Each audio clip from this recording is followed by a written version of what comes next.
आइए अब प्रश्नोत्तर के क्रम में हैंड रेज यहाँ पर हुआ है चंद्रगुप्त जी। जय जिनेन्द्र पंडित जी। जय जिनेन्द्र। पंडित जी, अभी आपने बताया एक साथ सौधर्म इंद्र 20 तीर्थंकरों के अभिषेक करते हैं।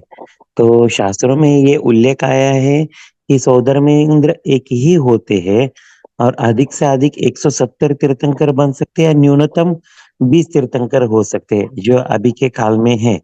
तो 170 संख्या क्यों नहीं आई, ये मेरा क्वेश्चन एक है। ठीक, दो बातें इसमें समझिएगा। सबसे पहली बात तो ये है कि सौधर्मिंद तो एक ही होता है, इट्स ट्रू 100%। लेकिन वो अपनी विक्रिया कितनी बना सकता है? सौधर्मिंद तो एक 170। ही है लेकिन वो अपनी विक्रिया असंख्यात विक्रिया बना सकता है। इतनी विक्रिया की शक्ति है उसके पास में। और ये भी अपन को समझना है कि वो जो सौधर्मिंद स्वर्ग से चल के आया है वो अपनी विक्रिया से ही आया, मूल शरीर तो उसका वही है।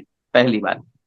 दूसरी बात, गुड क्वेश्चन की 170 जब मैक्सिमम तीर्थंकर हो सकते हैं तो फिर 170 का अभिषेक होना चाहिए। लेकिन पांडुशिला कितनी है? 20 ही है। एक ओके मेरु पर ओके। 4 पांडुशिला और पूरे 5 मेरु पर 20 पांडुशिला। तो एक बार में तो 20 का ही होगा ना। ऐसा तो एडजस्टमेंट नहीं होगा कि सब भगवान को एक साथ बिठा करके और पांडुशिला पर अभिषेक हो जाए। पहली बात। दूसरी बात, कुछ नियोग ऐसे हुआ करते हैं कि तो तीर्थंकर एक साथ यहाँ की अपेक्षा, जैसे हम बात करेंगे ना भरत एरावत आदि की अपेक्षा, ये तो दो एक साथ हो ही नहीं सकते। तो 5 और 5 तो यहाँ हो ही गए। अब बचे केवल विदेह क्षेत्र के। तो चूंकि विदेह क्षेत्र की अपेक्षा मैक्सिमम 160 तीर्थंकर हो सकते हैं, 160। लेकिन वो 160 तीर्थंकर का जन्म एक साथ नहीं होगा। नियम है, नियम है। क्योंकि उन सबकी आयु निश्चित है, उन सबकी आयु निश्चित है। 500 धनुष की अवगाहना विदेश क्षेत्र में और एक पूर्व कोटि की आयु निश्चित है। अगर आप पूरे 160 तीर्थंकरों का एक साथ जन्म कर दोगे तो उन सबको एक साथ मोक्ष होगा फिर। क्योंकि आयु आयु से पहले मोक्ष होना नहीं है और सबका एक साथ जन्म हुआ, सबको एक साथ मोक्ष होगा, तो फिर वो व्यवस्था नहीं बन पाएगी। तो करेक्ट। इसलिए 20 पांडुशिला है तो मिनिमम 20 तीर्थंकर। हाँ, मैक्सिमम तीर्थंकर तो 170 हो सकते हैं, लेकिन जन्माभिषेक का प्रश्न है तो वो तो 20 ही होंगे, उससे ज्यादा नहीं हो करेक्ट करेक्ट। पंडित जी, सकते। अभी हमने लेशा पढ़ी आज। तो लेशा और गुणस्थान में क्या कनेक्टिविटी है? नहीं, बहुत अच्छी कनेक्टिविटी है। लेश्या तो आत्मा के परिणाम है। वो परिणाम कैसे हैं हमारे, अच्छे हैं कि बुरे हैं, इसका नाम है लेश्या। और उन परिणामों से मेरी आत्मा कौन से गुण स्थान में है, कौन सी सीढ़ी पे है, कौन से पायदान पे है, मैं नीचे नीचे जमीन में बैठा हुआ हूँ या ऊपर चढ़ गया मैं छत पर पहुंचने के लिए। जैसे 14 सीढ़ियां होती है, मैं कौन सी सीढ़ी पे हूँ? मुझे छत मतलब मोक्ष जाना है। छत का मतलब हो गया सिद्धालय। अब सिद्धालय तक पहुंचने की 14 सीढ़ियां हैं। तो वो एक अपना, अपन नहीं समझ सकते हैं कि हमारा कौन सा गुणस्थान है, लेकिन अपन अपने परिणामों को अच्छा बना करके अपना गुणस्थान बढ़ा सकते हैं। अगर कोई मिथ्या दृष्टि है, मिथ्या देवी देवताओं की पूजा अर्चना कर रहा है, तो पहले गुणस्थान में है। और किसी ने कहा नहीं भैया, मैं तो सच्चे देवशास्त्र गुरु के अलावा और किसी की पूजा अर्चना नहीं करूंगा, कहीं मत्था नहीं टेकूंगा, मेरे लिए तो वही सच्चे देवशास्त्र गुरु है, उसका पहले गुणस्थान से चौथा गुणस्थान हो जाए, सम्यक दृष्टि बन जाएगा वो। फिर उसने 2 प्रतिमाओं को धारण कर लिया, परिणाम अच्छे हो गए, अब प्रत्यज्ञान कषाय का अनुदय हो गया, 5वां गुण स्थान हो जाएगा। मुनि बन गया, छठा 7वां गुण स्थान हो जाएगा। आगे इस तरह से जब अपन आगे पढ़ेंगे गुण स्थान आदि विशेष को, तब अपन और अच्छी तरह से समझेंगे। लेश्या आत्मा के परिणाम अच्छे हैं बुरे हैं वो कैसे हैं उसके ऊपर डिपेंड है। और उस लेश्या के कारण से आत्मा के परिणामों को एक गुण स्थान या तारतम्य को, मोह और योग के निमित्त से होने वाले उन योग को, तारतम्य के परिणामों को गुणस्थान कहा जाता है। जस्ट एक अपने परिणामों को मापने का थर्मामीटर है गुणस्थान, ऐसा समझ। और लेशा भी थर्मामीटर ही है ना, नापने का? हाँ हाँ, लेश्या थर्मामीटर है, लेकिन लेश्या अकेले शुभ होने से काम नहीं चलेगा। उस लेश्या के साथ में हमारा गुणस्थान भी ऊंचा होना चाहिए। जैसे जस्ट एग्जांपल समझिए, अभी अपन ने यहाँ पर लास्ट में पढ़ा गुणस्थान वाले में कि चौथे गुणस्थान तक छो लेश्या होती है। आप कोई व्यक्ति कहे ओके। मैं सम्यक दृष्टि हूँ, कृष्ण लेश्या है तो है मेरी, नहीं। भले ही सम्यक दृष्टि है तो कृष्ण लेश्या में क्यों रह रहे हो भाई? शुक्ल बनाओ ओके। ना अपने लेश्या ओके। को, अपने परिणामों ओके। को अच्छा रखो ना। क्यों किसी को मारने काटने के, हिंसा करने के परिणाम है? तो ये लेश्या, कनेक्शन वही है, आत्मा के परिणाम भी यही है। पुण्य स्थान में भी आत्मा के परिणामों को जोड़ा जाता है, लेकिन दोनों का कनेक्शन इस तरह से लगाना है कि लेश्या के अंतर्गत आत्मा के परिणामों को मात्र परिचय है, और उसको आगे बढ़ाने के लिए अपने को गुणस्थान का एक सहारा मिला है कि जैसे जैसे हमारा गुणस्थान आगे बढ़ेगा तो परिणाम हमारे अच्छे हो जाएंगे। पंडित जी, अभी आपने बहुत अच्छा बताया। चौथा गुणस्थान है तो भी उसके कापोत लिशा हो सकती है, क्योंकि चारों लिशा छह लिशा हो सकती है। फिर मिथ्या दृष्टि को शुक्ल लिशा हो सकती है। हो सकती है ना, वही तो मैं आपको कह रहा हूँ। चौथे वाले को जब कृष्ण लेश्या हो सकती है, तो मिथ्या दृष्टि को भी शुक्ल लेश्या हो सकती है, क्योंकि शुक्ल लेश्या में ये नहीं लिखा है कि सम्यक दर्शन होना जरूरी ही है। लेश्या ओके। परिणाम है, मैं ये आपको समझा रहा हूँ, अब इससे आप ओके। जल्दी समझ ओके। जाएंगे। गुण स्थान हम्म। में सम्यक मिथ्यात्व में फर्क पड़ेगा, व्रत नियम संयम में फर्क पड़ेगा, लेकिन लेश्या में नहीं पड़ेगा। हो सकता है पहले गुण स्थान वाला हो, मिथ्या दृष्टि है, सच्चे देव शास्त्र गुरु को नहीं मानता, लेकिन फिर भी शांत परिणाम है। राग द्वेष नहीं करता, विकल्प नहीं करता, ज्यादा किसी से माथा नहीं लगाता, अपने जीवन में जहां है जितना है खुश रहता है, परिणाम अच्छे हो सकते हैं। अगर हम ध्यान से सुनिएगा, अगर हम पहले गुणस्थान वाले के शुक्ल लेश्या नहीं मानेंगे, तो जो मुनि महाराज अभव्य मिथ्या दृष्टि हैं, वो नौवे ग्रेवियक तक कैसे पहुंच जाएंगे? क्योंकि ये नौवे ग्रेवियक हम्म। तक जाने वाला जीव जो है, वो दिगंबर होना चाहिए, मुनि होना चाहिए। अब हम्म। पहले गुण स्थान में है, शुक्ल दिशा है, तभी तो वो नौवे नौवे ग्रेवियक तक पहुंचा है। तो ये व्यवस्था अपन को समझनी चाहिए। मतलब मिथ्या दृष्टि भी नौवे ग्रेविक तक जा सकता है बिल्कुल जा सकता है, लेकिन शर्त यही है, मुनि कि अवस्था होनी चाहिए, निर्गंथ क्योंकि होनी 16वें स्वर्ग चाहिए। से ऊपर दिगंबर वेश वाले ही जाते हैं। 16वें स्वर्ग तक अच्छा। वस्त्रधारी जा सकता है, 16वें स्वर्ग से ऊपर की व्यवस्था मात्र दिगंबर वेशधारी के लिए ही है। अच्छा, बहुत बहुत बढ़िया। पंडित जी, मेरे एक्चुअली दो सवाल के लिमिट से वो हो गए हैं। सवाल कोई बात नहीं, पूछिए। कोई मतलब अच्छा सवाल है ही नहीं, लेकिन अगले भाव में मेरी तो भावना है कि मोक्ष जाने तक मुझे जैन धर्म ही मिले। लेकिन जैन धर्म आगे मिले, इसको क्या करना है? और आगे मिलके मैं क्या करूं? अगर इसी भाव में मैं मुनि दीक्षा नहीं ले रहा हूं तो आगे भाव में क्यों मांग रहा हूँ जैन धर्म? ऐसा भी मेरा मन बोलता है। तो समझ में नहीं आता कि अगले भाव में जैन धर्म मिले तो मैं क्या करूं इसके लिए। देखिए, पहली बात तो ये प्रश्न गलत नहीं है, सही है। और दूसरी बात, ये क्यों सोचते हो कि अगले भाव में जैन धर्म मिले या ना मिले? मिले ही, नहीं, मिले मिलेगा या नहीं नहीं ये तो मिलेगा मैं कभी नहीं हमारे बोलूंगा। परिणाम। स्वप्न में भी नहीं बोलूंगा कि मुझे धर्म नहीं नहीं मिले। अगले धर्म में मिले ये भावना क्यों कर रहा हूँ? क्योंकि इस भाव को मैं भी सुधार के नहीं ले रहा हूँ। इस भाव में अगर मैं मुनि दीक्षा लेता हूँ तो ही मेरे भाव का सार्थकता है ना। हाँ, ये बिल्कुल आपकी बात ठीक है। मुनि भव मुनि पर्याय ही इस भव की सार्थकता है। लक्ष्य अपन को वही बनाना चाहिए, और लक्ष्य जब 100 में से 100 नंबर का होगा, तब जाकर के नंबर 95 आ पाएंगे। और पहले से ही नहीं नहीं भैया मैं तो बस पास हो जाऊं उतना ही बहुत है, तो फिर फेल होने के कगार पे रहो। इस उदाहरण से यही समझना है, लक्ष्य यही बनाना है, मुनि बनना है। क्योंकि मनुष्य पर्याय मिली मुझे इसीलिए है, और जब तक मैं मुनि नहीं बन जाऊं, तब तक सदगृहस्थ रूप आचरण करूं। भले ही अभी नहीं बन पा रहा हूं, लेकिन अपने जीवन में, अपनी डायरी में, भविष्य के लक्ष्य में लिखें, भगवान मेरा जब भी मरण हो, समाधि मरण हो, मुनि बनकर के गुरु के चरणों में मेरा मरण हो, महाव्रतों को धारण करके मैं इस संसार की, इस मनुष्य पर्याय का त्याग करूं। ये परिणाम हमारे अंदर होने चाहिए। भले ही हम नहीं कर पा रहे हैं, और जब तक नहीं कर पा रहे हैं, तब तक दो प्रतिमाओं के व्रतों का पालन करो, अभ्यास करो।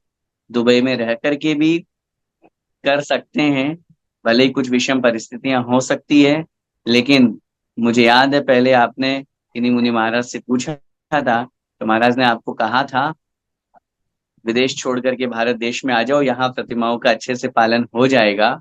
लेकिन भावना भाते रहिए।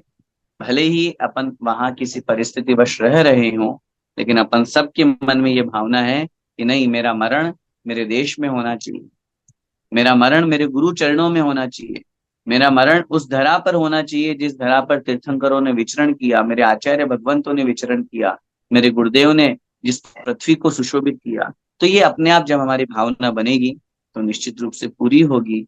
अभी पुनः हमें वापस जैन धर्म मिले, इसके लिए क्या करना?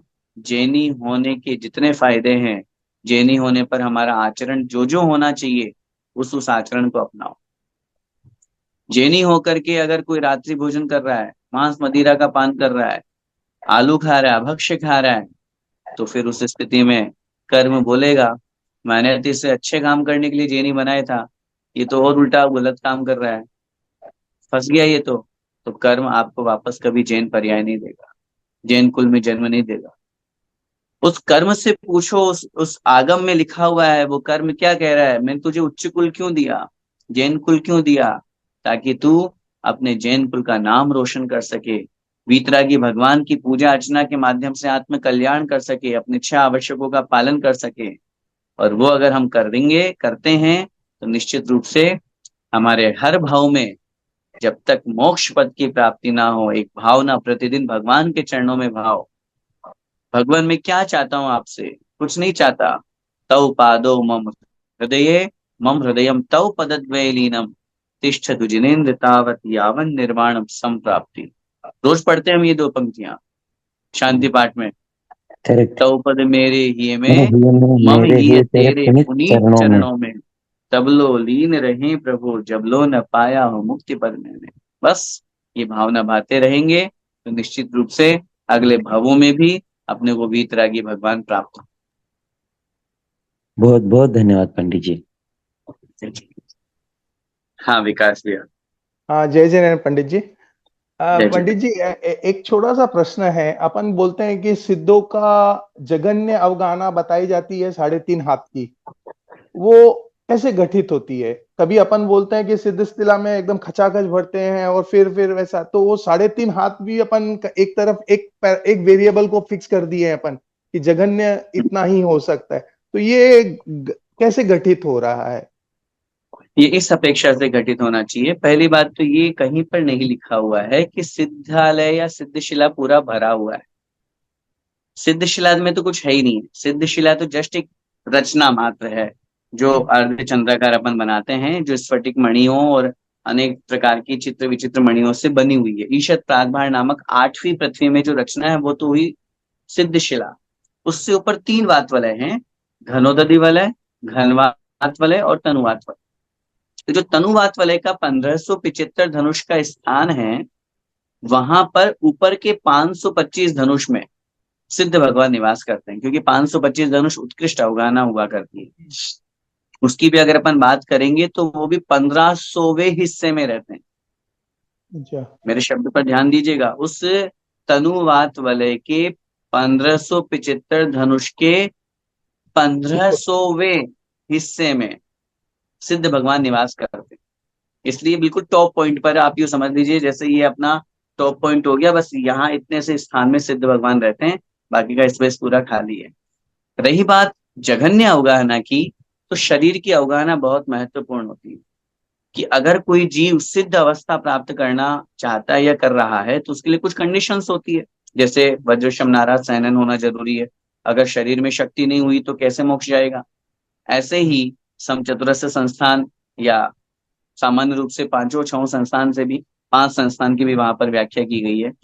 ठीक उसी तरह से जब अपन बात करते हैं अवगाहना की, तो वहां पे 3.5 हाथ, एक हाथ जो होता है वो 1.5 फुट का होता है। तो 1.5 फुट के हिसाब से 3.5 हाथ को अगर अपन लगाएंगे तो मेरे ख्याल से ये बन साढ़े जाएगा पाँच अपना लगभग 6.25 शायद, हाँ, साढ़े साढ़े तीन पाँच प्लस, है ना? हाँ, हम्म, इतनी अवगाहना अगर किसी की है तब तो तभी। वह मोक्ष जाने के योग्य है। अगर नहीं है तो मोक्ष जाने की योग्य नहीं है, क्योंकि वर्तमान में जैसे हम महावीर भगवान को अपन पढ़ते हैं, वो 7 हाथ के थे। 7 हाथ के थे, हाँ। इमोशन चल रहा है, अवसर्पणी काल चल रहा है। आदिनाथ भगवान 500 धनुष के थे, फिर कम कम कम होते गए और महावीर भगवान 7 हाथ के बचे। तो इसीलिए वहां पर उस अवगाहना का नियम बताया गया है। लेकिन अगर हम्म, कोई 3.5 हाथ के भी होते हैं, हम्म, महावीर भगवान तो 7 हाथ के थे, लेकिन अगर कोई चतुर्थ काल में जन्म लेने वाला जीव मिनिमम 3.5 हाथ का भी होता है और वो साधना करे, तपस्या करे, तो वो मोक्ष जाने के योग्य है। लेकिन अगर 3.5 हाथ में 1 इंच भी कम है, हम्म, तो फिर वो मोक्ष जाने के योग्य नहीं होगा। ये शाश्वत हम्म, नियम है, ये बिल्कुल पक्का नियम है। इसलिए वह नियम उस अपेक्षा से अपन को स्वीकार करना चाहिए। उत्कृष्ट अवगाहना 525 धनुष की हुआ करती है। 525 धनुष से ज्यादा अगर किसी की अवगाहना हाइट है, होती है, मनुष्यों में तो भोग भूमि में जाओगे तो 1-1 कोस के मनुष्य हुआ करते हैं। एक मनुष्य हम्म, 1 कोस का हुआ करता है भोग भूमि में तो। लेकिन हम्म, अब चूंकि यहाँ का जो अपने कर्म भूमि का नियम है, ये उत्कृष्ट रूप से 525 धनुष का है। तो 525 मैक्सिमम और मिनिमम हाँ, 3.5, और बीच में कितने भी विकल्प हो सकते हैं, उतनी तरह हम्म, के विकल्पों में मोक्ष की व्यवस्था है। 525 की जगह 526 भी हो गए तो मोक्ष नहीं जा सकता फिर बच, ऐसा नियम समझना चाहिए। बहुत बहुत धन्यवाद पंडित जी, बहुत बहुत धन्यवाद, थैंक यू। जय। जय।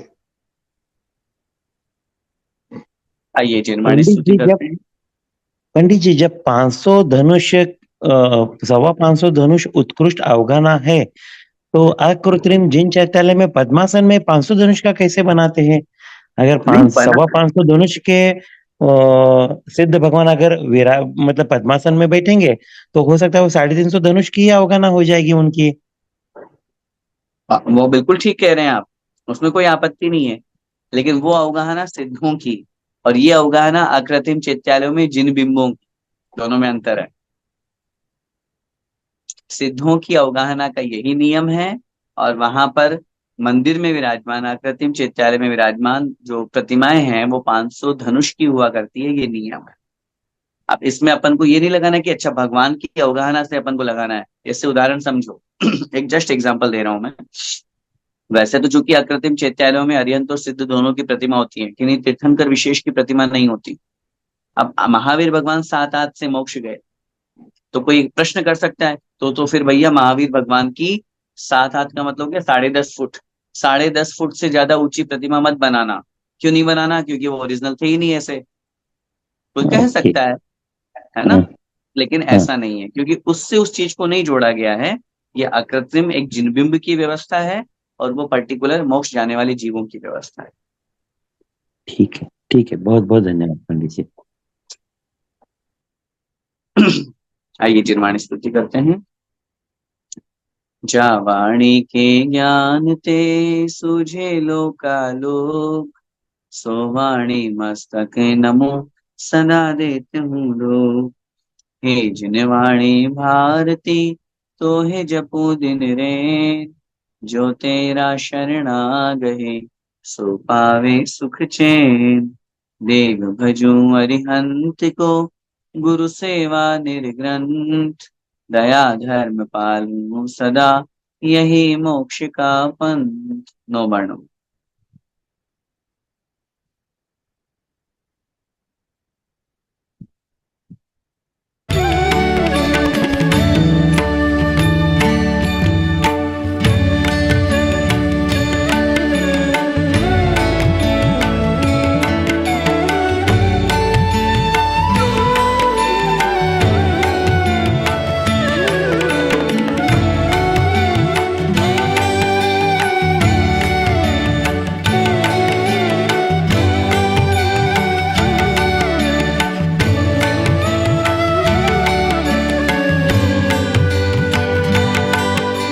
द्वादशांगमय जिनवाणी माता की जय। संत शिरोमणि आचार्य भगवान दीक्षांत श्री विद्यासागर जी महामुनिराज की जय। अभिनवाचार्य श्री समय सागर जी महाराज की जय। परम पूज्य गुरुदेव निर्यापक श्रमण मुनि पुंगव श्री सुधा सागर जी महाराज की जय। अर्थीपस्थ समस्त महामुनिराजों की जय। सभी को जय जिनेन्द्र। जय गुरु। जय गुरु।